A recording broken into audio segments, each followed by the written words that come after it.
We're here to idea everyone, to fire up your curiosity and connect you with the people and ideas that shape our world.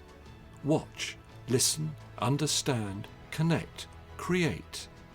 Let's move the human story forward together. The ancient town of St. Gallen in Switzerland has been a centre of learning for centuries. And since 1969, the students of its university have organised an annual symposium, bringing together leaders and thinkers of all ages from all over the world. This year, ideaXme joined them. Hi, my name is Loredana Sinardo, and I'm a student at University in St. Gallen. Today we're here with Bineta Diop for ideaXme at the St. Gallen Symposium, which is a conference to bring global leaders with leaders of tomorrow to face the world's issues. One of these issues that concerns me is the inequality between men and women in the workplace. What is your opinion on this issue and the steps in solving it to bring the human story forward? Let me just start by appreciating the fact that the St. Gallen Symposium brings so much young people, talent, and with expertise. You know, when you look at some of the report and what is going on, the World Economic Forum, the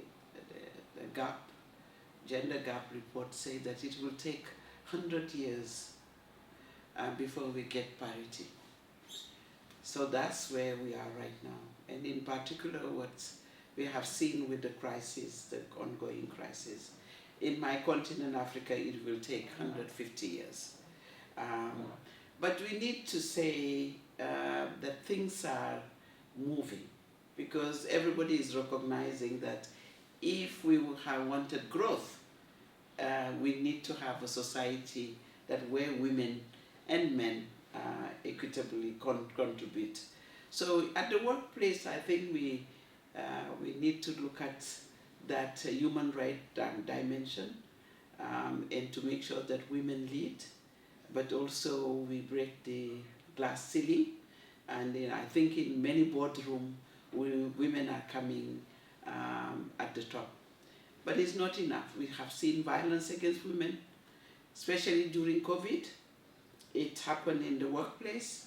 It happened at home, in the community, not just where I come from, but it's everywhere. So I think some of the policy that we discussed today, the feminist foreign policy, for example, that engage men and women together on looking into the international relation, but it goes beyond international relation. It's not about the public, but also private sector. So policy on gender equality in private sector, promotion on women within the workplace, providing them, as we say, scaling, giving them all the tools that are necessary for them to be at the same level. We have seen many boards right now that I'm on the board of the Hunger Project. We have men and women, but now we are majority of women in the board. So many boards understand that if they want that kind of to respond to the client's need, what they need is also to make sure that they get the agenda, which we say that the feminists, the human dimension, so women and men together to contribute to that program. Thank you very much. And as you said, we always have to promote this and promote women. And you also founded the Femmes Africa Solidarité. And could you maybe tell us a bit about this project? So it's a project that is more an incubator. We have created, for example, in Senegal, my country, a center which is working with the University of Dakar on a master program on something that is very dear to my heart, which is gender, peace and security. You know, we need to create a critical mass of African young men and women on the issue of preventing our conflict, building peace. So we don't wait until it's last moment. So the young people have to be equipped, and that master program with the gender peace building at the university. This is one of the program that we put in place together with our university in Senegal. Another one is about agriculture, and that's why I'm in the board of, I like being in the board of the Hunger Project, is working at the community on issues of, for example, agriculture. Making sure that women cooperative, women in agribusiness, women at community level, in the whole value chain of agriculture, they are able to produce, they are able to transform, and they are able to access the market. So those are just few. But at the beginning, 1996, when we founded FAS, the work that we have been done have been recognized. Even in Switzerland, we receive from Lebdo in America, we receive Time 100 magazine. So we have been recognized for the work that we do on peace building, in conflict resolution as well. We did mediation with many leaders by bringing women voice. With, for example, in the Burundi process with President Mandela, we worked with him as a mediator. We have worked in the DRC process, in the East Congo.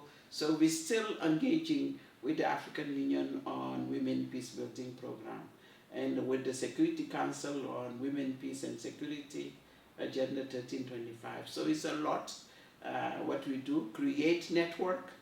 The last network we convened is the Africa Women Leaders Network, supported by Germany.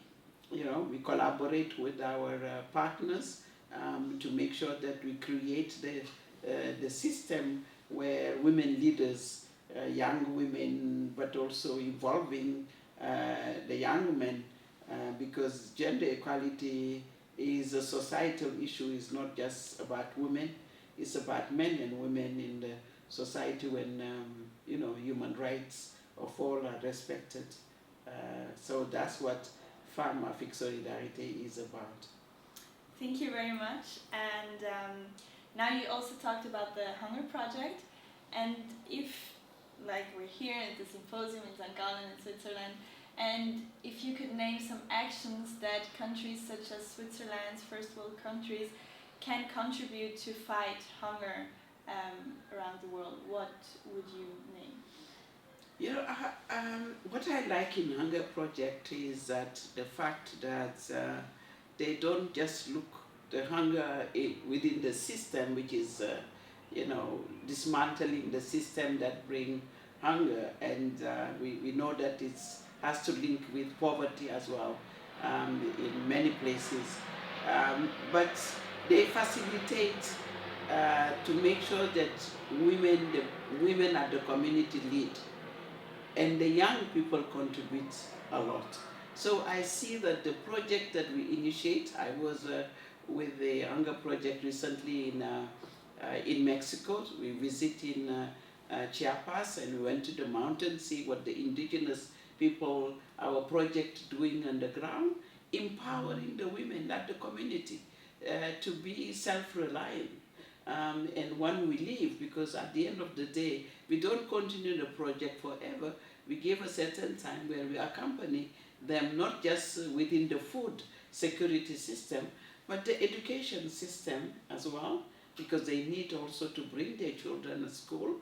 We just, in Mexico, brought, for example, computer with one of our partners to those in the mountain, the village, which never, access the new technology for the young people. They was so excited, and bringing, energy, new renewable energy to them, so they can utilize it for their schools. So those are the health system for the women. They have long distance to go to the main city, so having their own clinic and supporting them. So it's really the whole system that exacerbates the hunger is what the Hunger Project is about. So for us, I'm very, looking into the context of Africa. And when I visited, for example, one of the projects in Ethiopia, we'd become self-reliant, and the community themselves, the men and the women and the youth, are independently working on the agriculture. They are the one, feeding, having a lot of cows, and you name them, and having the cooperative, having the system of financing among them. So I feel very proud. So those are solutions. Maybe small, but it can be scalar. You can bring it in many other countries, and that's why we are trying to see Switzerland is the time to say yes. University research on those solutions, disseminate it everywhere. Let students involved in this process to understand the how, because sometimes it's theoretical, but we can have the practice, and that's what we think that Switzerland can bring on that side, but also financing. We have a lot of philanthropies that are around Switzerland, and we know that it's a humanitarian city as well that can contribute. Now the world is global. What affects me in Africa we have seen in the COVID, so we are in a global village, and we need to support one another. And that support is not just about money. It's about how do we, the infrastructure that we need to build together, the skills that can be provided to the young people, the curriculum that we can share, in our university and so on, and the exchange program that we can do. So there are so many means that we can contribute to the economic development of all sides as well. I've seen the war in Ukraine. We were just talking to the Ukraine situation, but it's affecting us in Africa. So what is happening in Africa, I'm sure also affect Europe. So we need to make sure that we work together for prevention, especially the next, everybody is saying the next disease is coming after COVID, so we be prepared. So we need to invest on human capital, and we need to invest on women and the youth. Thank you. Yeah, I totally agree. Thank you very much. Thank you very much for being with us for this episode of the ideaXme show. ideaXme is a global platform. Our mission is to move the human story forward by sharing knowledge of the future. You can find us on all major audio networks at www.radioideaXme.com, on YouTube and Vimeo. Please subscribe.